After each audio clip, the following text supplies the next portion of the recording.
작년에는 제가 여러분들과 로마서 강해를 한 1년 정도 로마서 강해를 했습니다. 올해는 제가 구약을 중심으로 해서 신약을 했기 때문에 구약을 중심으로 해서 하는데 어느 한 책을 가지고 하는 게 아니라 구약의 중요한 것들을 가지고 제가 시리즈로 설교를 드리려고 합니다. 그 중에 하나가 우리가 너무나 잘 알고 있는 십계명인데 너무나 잘 알고 있기는 한데 또 잘 모르는 것이 또 십계명입니다. 그래서 오늘 십계명에 대해서 10주에 걸쳐서 시리즈로 제가 설교를 드리려고 합니다. 아마 십계명을 모르시는 분은 다 없을 겁니다. 우리가 찬송가 성경 뒤쪽을 보면 거기에 십계명이 쫙 나와 있고 그렇죠. 여러분 십계명은 많이 들어보셨는데 우리 기독교에 11계명이 있다는 거 아십니까? 10계명까지는 여러분들 못 외우더라도 성경에 보면 10계명의 이야기가 잘 나와 있죠. 근데 11계명이 있다는 사실을 모릅니까? 처음 들어보셨습니까?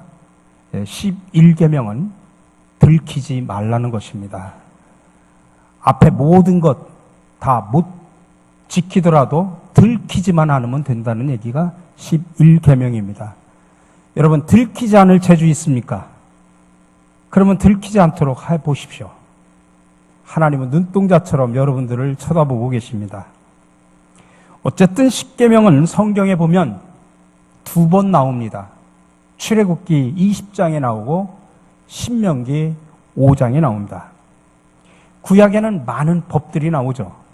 언약법, 성결법, 제사법, 신명기 법전 등. 근데 이 모든 법들은 이스라엘 백성들이 하나님으로부터 직접 받은 게 아니라 지도자인 모세를 통해서 간접적으로 받은 겁니다. 근데 십계명은 전혀 다릅니다.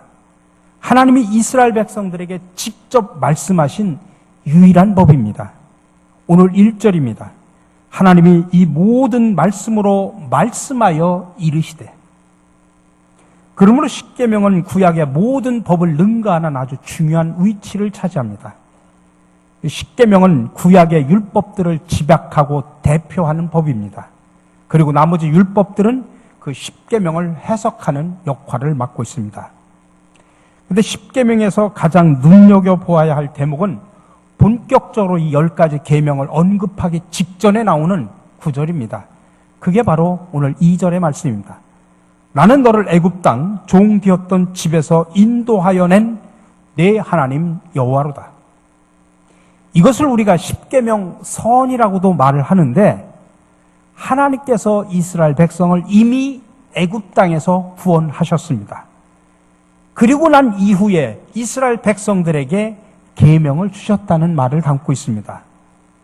이것은 어떤 의미를 갖고 있느냐면 하나님이 이스라엘 백성들을 구원할 목적으로 십계명을 주신 것이 아니라는 이야기입니다. 이미 구원받았습니다. 이미 구원받은 이스라엘 백성이 하나님의 거룩한 백성으로 살 수 있도록 인도하기 위해서 주신 법이라는 이야기입니다. 사람들은 흔히 그런 말을 하죠. 구약은 율법의 종교고 신약은 복음의 종교다. 다른 말로 구약은 율법 신앙이고 신약은 복음 신앙이다.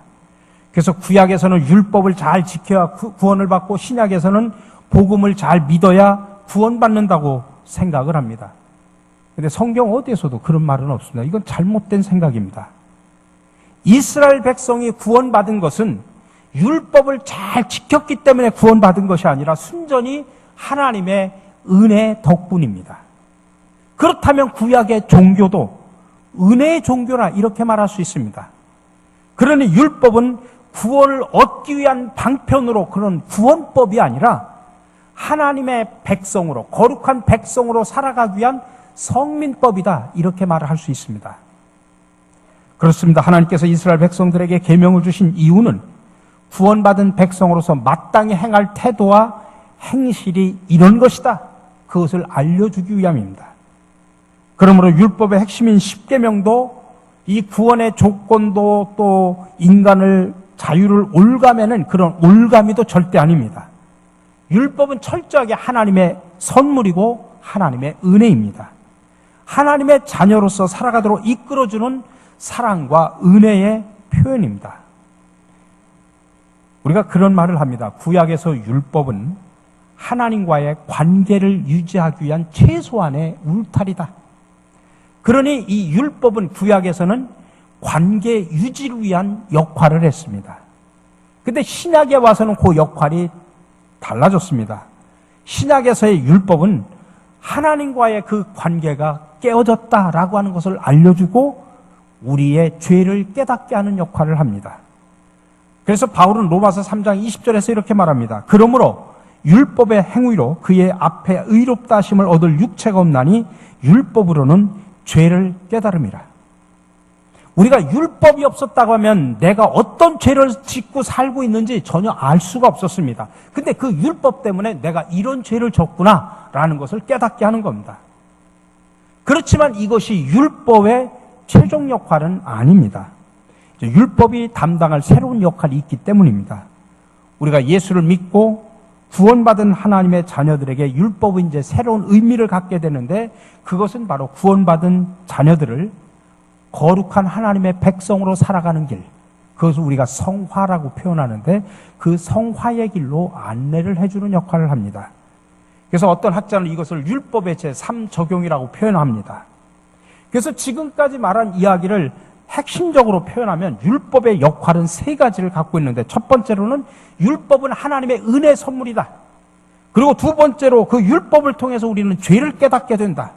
그리고 마지막으로는 구원받은 하나님의 자녀들을 거룩한 길로, 거룩한 하나님의 백성이 살아가는 길로, 성화의 길로 인도하는 안내판이다라는 것입니다.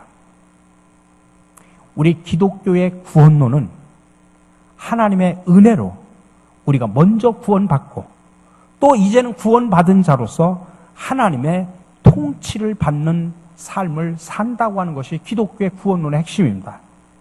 그러므로 하나님의 통치 원리를 담고 있는 것이 바로 율법입니다. 우리 믿는 사람들의 가치 판단과 윤리적인 선택을 내리는 순간순간마다 우리는 예수 그리스도의 뜻을 따라 율법의 핵심인 십계명을 실천하며 살아야 되는 것입니다.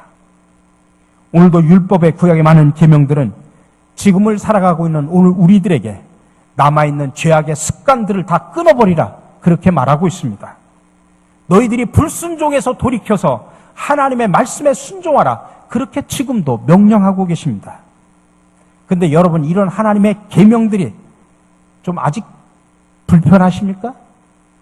아직 그 계명이 나를 올가매는 그런 억압적인 것으로 생각이 되십니까? 그렇다면 그런 사람은 아직도 성령에 따라 움직이는 그리스도인이다 이렇게 말할 수가 없습니다. 우리가 하나님께서 하지 말라 그렇게 말씀하신 것은 우리가 하지 않을 때 오히려 우리에게 자유와 기쁨과 평안이 임합니다. 그리고 반대로 하라라고 명령한 것은 우리가 그것을 행할 때 기쁨이 충만하고 하나님과 올바른 관계를 유지하며 살아갈 수 있습니다. 그러므로 율법과 십계명은 인간이 하나님과 동행함으로 인해서 자유를 누리고 생명을 유지하게 하는 아주 든든한 울타리 역할을 해주는 겁니다. 구약의 율법은 창세기부터 신명기까지 그걸 우리가 모세 오경이라고 표현을 합니다만 그 5가지 책 안에 집중되어 있습니다.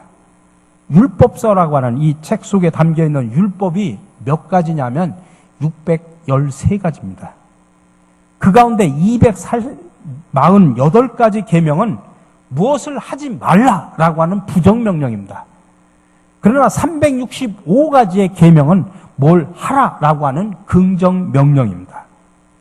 근데 이 613가지나 되는 수많은 율법을 10가지로 압축하고 압축해서 딱 10가지로 만든 게 십계명입니다.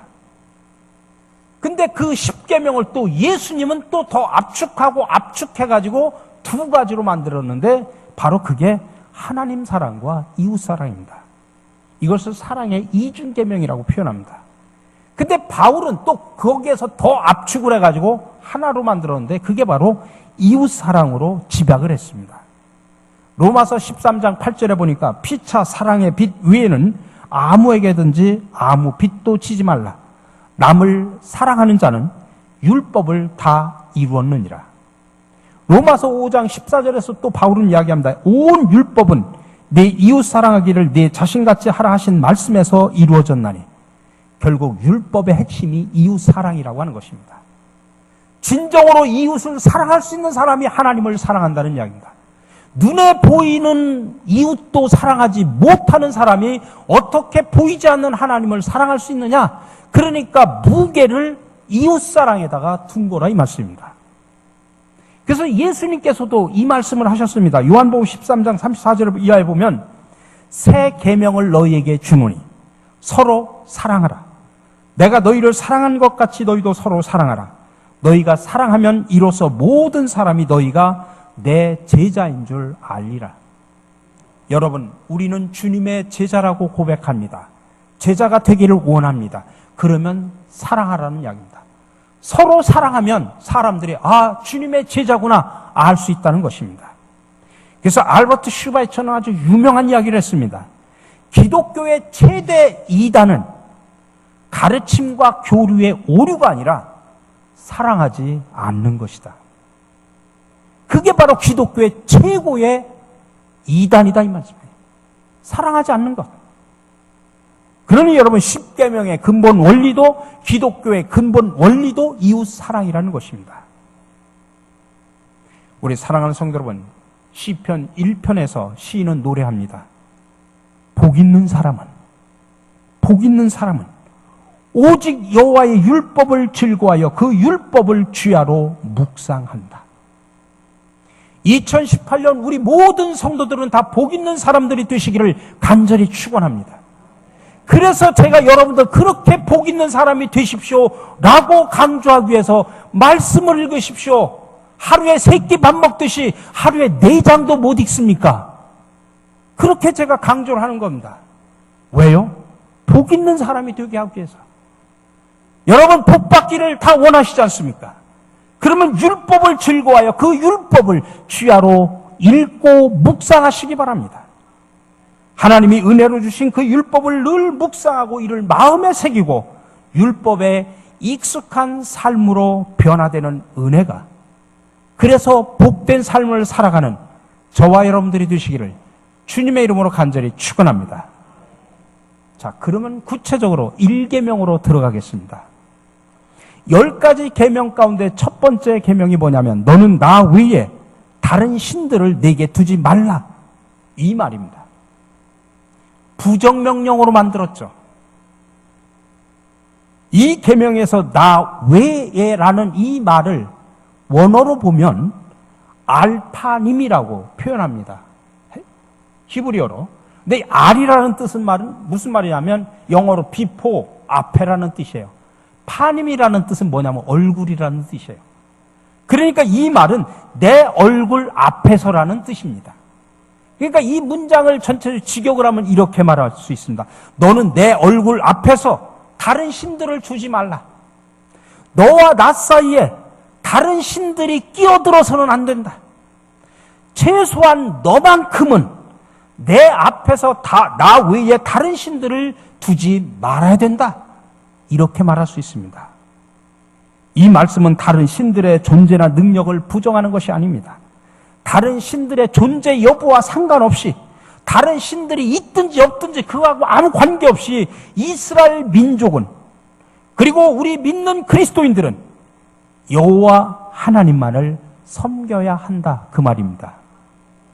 특히 하나님 앞에 마주선다라고 하는 말은 하나님의 임재가 나타난다고 하는 뜻입니다. 이 말은 이스라엘 백성들이 하나님께 예배드리는 상황을 표현하는 겁니다. 그러므로 이스라엘 백성들은 하나님께 예배를 드릴 때 다른 신들에게 눈을 돌려서는 안 된다, 그 뜻입니다. 또한 지난주에도 말씀을 드렸지만 하나님은 이 예배 공간만이 아니죠. 우리의 삶 속에서 우리들과 함께 하셨습니다. 그러므로 우리들의 삶 전 영역에는 하나님 외에는 다른 신들이 존재할 수 없다, 그 말씀입니다. 우리의 삶에서 하나님과 나 사이에 다른 신들이 결코 끼어들어서는 안 된다. 이것이 바로 1계명이 말하려고 하는 핵심입니다. 여러분, 이 계명에 대한 우리가 문화적인, 종교적인 이해를 좀 할 필요가 있습니다. 지금 이스라엘 백성들이 광야를 나와가지고 광야 40년을 지내고 이제 저기 느보산에 올라가서 저 가나안 땅을 바라보기 바로 직전에 이 모세는 물론 가나안 땅에 못 들어갔지만 가나안 땅을 볼 수 있는 축복은 주셨어요. 마지막 느보산 위에서 가나안 땅을 바라보면서 모세가 이스라엘 백성들을 앉혀놓고서 이스라엘 백성들에게 너희들이 가나안 땅에 들어가면 지금까지 주신 모든 율법을 지켜야 된다라고 하면서 율법을 가지고 설교를 했어요. 그 설교의 내용이 뭐냐면 신명기입니다. 그래서 출애굽기에 나온 10계명이 신명기에 또 나오는 이유가 그 율법을 가지고 모세가 설교를 했기 때문에 신명기에 또 나오는 겁니다. 근데 중요한 것은 뭐냐면 그동안은 이 이스라엘 백성들이 어떤 생활을 했냐면 유목 생활을 했어요. 유목 생활은 여기서 한 곳에 정착하는 것이 아니라 떠돌아다니는 거지 않습니까? 뭐 풀들이 있는 곳으로, 뭐 이렇게 시냇가가 있는 곳으로 그 짐승들을 데리고 떠돌아다니는 것을 유목 생활이라고 합니다. 이스라엘 백성들은 유목 생활을 했습니다. 근데 지금부터 들어가서 살아야 될 가나안 땅은 유목 생활이 아니라 정착해서 살아야 되는 농경 문화 생활입니다. 근데 가나안 땅에서 농경 문화 생활을 하던 원주민들은 대부분 바알이라는 농경 신을 믿고 있었습니다. 바알은 풍요의 신입니다. 그래서 농경 생활 속에서 특별히 비를 관장하는 신으로 알려져 있습니다. 여러분, 농사 질 때 비라고 하는 게 얼마나 중요한지 알 수 있지 않습니까? 가뭄이 오면 농사는 망칩니다. 그러니까 비를 관장하는 신인 바알이 농경 문화 속에서는 얼마나 중요합니까? 이스라엘 백성들은 그들이 지금까지 믿었던 하나님은 그동안 애굽에서 자기들을 건져주시고 광야에 동행하시고 여기까지 인도해 주셨던 신이었습니다. 다시 말해서 여호와 하나님은 유목 생활에 적합한 하나님으로 이해를 한 겁니다. 그러나 이제는 생활 방식이 유목 생활에서 농경 생활로 변화하게 되자 이스라엘 백성들도 가나안 민족들의 토속 신앙에 동화되기 시작을 합니다. 결국 바알이 농사를 주관하는 신이라고 믿게 된 겁니다. 그래서 그동안 섬겼던 여호와 하나님과 농사를 주관한다는 바알 신을 함께 섬기는 죄를 범하게 된 것입니다. 기존의 신앙을 버리지 않은 상태에서 새로운 신을 받아들여서 양쪽 모든 신을 섬기는 이러한 신앙을 가리켜서 우리는 종교 혼합주의라고 표현합니다. 근데 이 겉으로 보기에 이 종교 혼합주의는 아주 합리적인 것처럼 보입니다. 전통적인 신인 여호와께도 예배를 드리고 도리를 다하는 동시에 또 새로운 신인 바알신도 섬길 수 있기 때문입니다.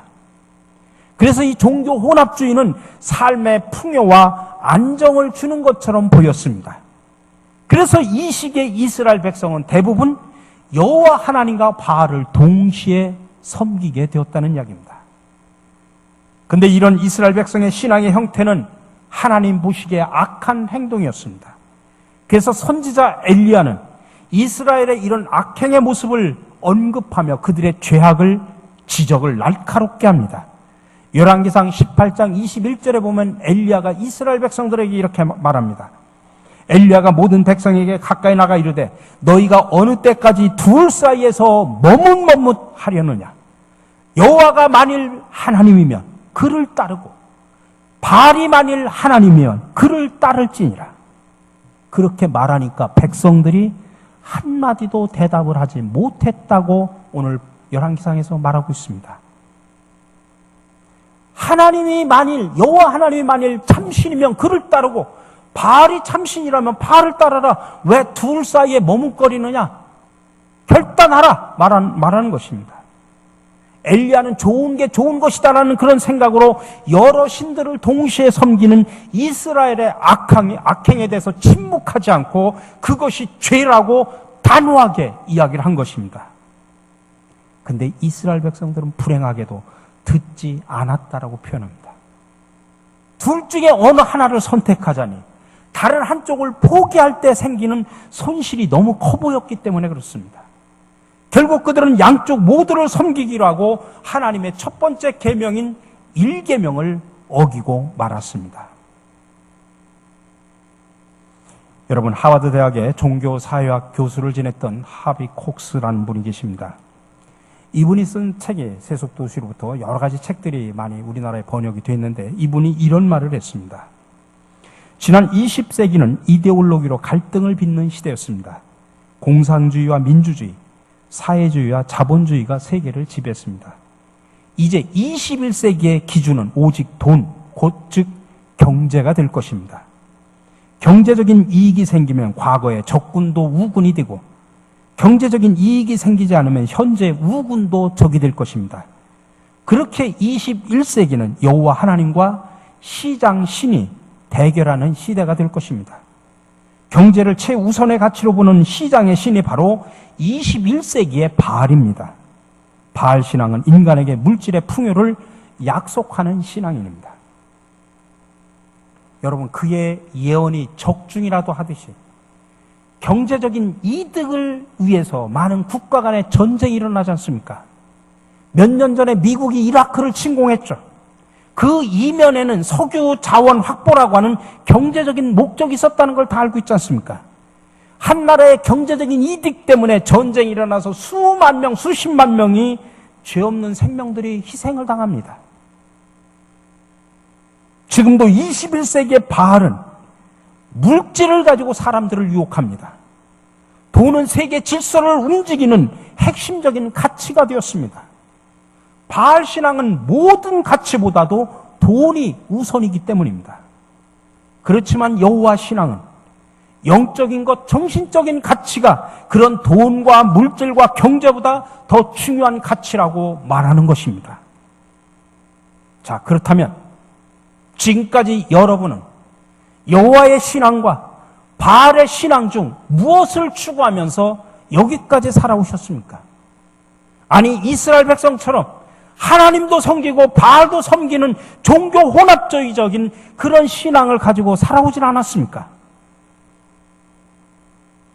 지금 이스라엘 백성들이 바알을 섬긴 이유가 뭘까요? 가장 중요한 것은 바알이 물질적인 풍요를 보장해 줄 것이라고 믿었기 때문에 그런 것입니다. 자, 그렇다면 여기에 우리가 질문을 의심이 하나 듭니다. 바알은 물질적인 풍요를 주는 신으로 알았는데, 그렇다면 우리가 믿는 하나님은 물질적인 풍요하고는, 물질적인 축복하고는 아무 관계가 없는 하나님일까? 그렇지 않습니다. 지금 이스라엘 백성이 소유한 것은 그것이 영적이든 물질적이든 간에 모두 바알이 아닌 하나님으로부터 왔다고 하는 것입니다. 성경에서는 누누이 이야기합니다. 호세아 2장 8절에서 말합니다. 곡식과 새 포도주와 기름은 내가 그에게 준 것이요 그들이 바알 위하여 쓴 은과 금도 내가 그에게 더하여 준 것이거늘 그가 알지 못하도다.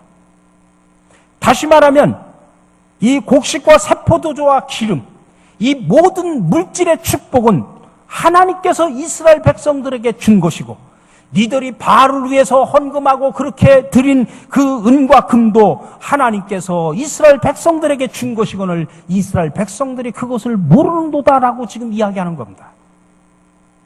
다시 말하면 하나님은 영적인 것뿐만 아니라 물질적인 것도 주관하시는 하나님이심을 여러분들 믿으시기 바랍니다.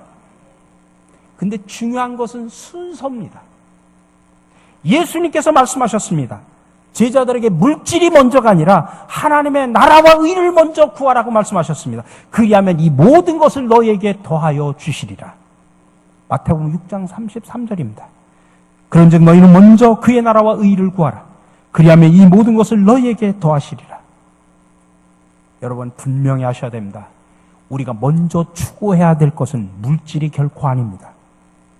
단 우리가 하나님 앞에서 바르게 살려고 노력할 때 하나님께서는 우리의 필요에 따라 축복으로, 은혜로 주시는 것이 물질입니다. 그러나 많은 사람들이 하나님의 나라와 의를 구하기 전에 자신에게 필요한 것들을 먼저 구한다, 이 말씀입니다. 그래서 성경에서는 이런 것들은 이방인들이 구하는 것이다라고 표현하고 있습니다. 마태복음 6장 31절 이하에 예수님께서 말씀하십니다. 그러므로 염려하여 이르기를 무엇을 먹을까, 무엇을 마실까, 무엇을 입을까 하지 말라. 이는 다 이방인들이 구하는 것이라. 너희 하늘 아버지께서 이 모든 것이 너희에게 있어야 할 줄을 아시느니라. 그러니 내 필요가 우선인 사람들은 신앙생활도 마치 보험 드는 것처럼 생각합니다. 겉으로는 하나님을 섬기는 것처럼 보이지만 그 생각과 마음은 이방인과 똑같다는 이야기입니다. 여러분, 예수 믿는 것을 돈 버는 수단으로 삼지 마시기 바랍니다. 아직도 많은 그리스도인들이 이 1계명 앞에 올바로 무릎을 꿇지 못하고 있다, 이 말씀입니다. 그러면 여러분의 삶은 어떻습니까? 신명기 6장 전체는 이 1계명에 대한 해설서입니다. 특별히 4절에서 5절은 나 외에 다른 신을 섬기지 말라라고 이렇게 부정문으로 말한 그 출애굽의 내용을 긍정명령으로 바꾼 내용입니다. 신명기 6장 4절 5절의 이야기입니다. 이스라엘아 들으라. 우리 하나님 여호와는 오직 유일한 여호와시니 너는 마음을 다하고 뜻을 다하고 힘을 다하여 네 하나님 여호와를 사랑하라. 여기서 네 마음을 다하고 뜻을 다하고 힘을 다하여라고 하는 이 말이 뭐냐면 전적인 헌신을 말하는 것입니다. 하나님 앞에서 오직 하나님만 보이는 그런 경지를 말하는 것입니다. 그것을 우리는 라틴어로 코람 데오라고 표현합니다. 하나님 앞에서 하나님만 바라보는 신앙. 사랑하는 성도 여러분, 많은 그리스도인들이 하나님을 믿고 예수 그리스도를 구주로 고백하고 성령님을 의지하며 산다고 고백하면서도 왜 삶 속에서 기쁨과 능력이 넘치는 삶을 살지 못한다고 생각하십니까? 그 이유는 간단합니다. 하나님과 나 사이에 엉뚱한 것들이 가로막고 있기 때문입니다. 그것을 우리는 우상이라고 표현합니다. 우리는 그 우상의 불순물들을 제거해야 됩니다. 그래서 하나님 앞에서 하나님만 바라보는 삶, 코람 대우의 신앙을 가지고 살아가야 됩니다. 우리 다 같이 1계명을 힘차게 한번 외쳐봅시다. 시작. 너는 나 외에 다른 신들을 내게 두지 말라. 이것을 긍정문으로 바꾼 신명기서의 이야기. 이스라엘아 들으라. 신갈 장로교회 교인들아 들으라. 우리 하나님 여호와는 오직 유일한 여호와시니 너는 마음을 다하고 뜻을 다하고 힘을 다하여 네 하나님 여호와를 사랑하라. 오늘 우리에게 주신 이 말씀을 가슴속에 새기고 세상으로 나가 오로지 주님만 바라보며 살아가는 코람데오의 신앙으로 하나님께 영광 돌리시기를 주님의 이름으로 간절히 축원합니다. 사랑의 주님, 우리에게 은혜의 선물로 율법을 주셔서 죄를 깨닫게 하고 날마다 성화의 길로 안내해 주시니 감사를 드립니다. 그러나 오늘 1계명을 통해 너는 나 외에 다른 신들을 네게 두지 말라고 말씀하셨지만은 우리는 살아가면서 물질의 신과 하나님을 동시에 섬기며 살아왔음을 솔직히 고백합니다. 이 시간 우리의 마음을 새롭게 하여 주시옵소서. 그리하여 먼저 하나님의 나라와 의를 구하면 나머지는 우리의 필요에 따라 하나님께서 은혜로 채워주심을 굳게 믿게 하여 주시옵소서. 우리의 삶에서 기쁨과 능력이 넘치는 삶을 살지 못하도록 만드는 우상의 불순물들을 제거해 하나님 앞에서 하나님만 바라보는 코람데오의 신앙을 가지고 살아가도록 인도하여 주시옵소서. 우리를 항상 바른 길로 인도해 주시는 예수 그리스도의 이름으로 기도드립니다.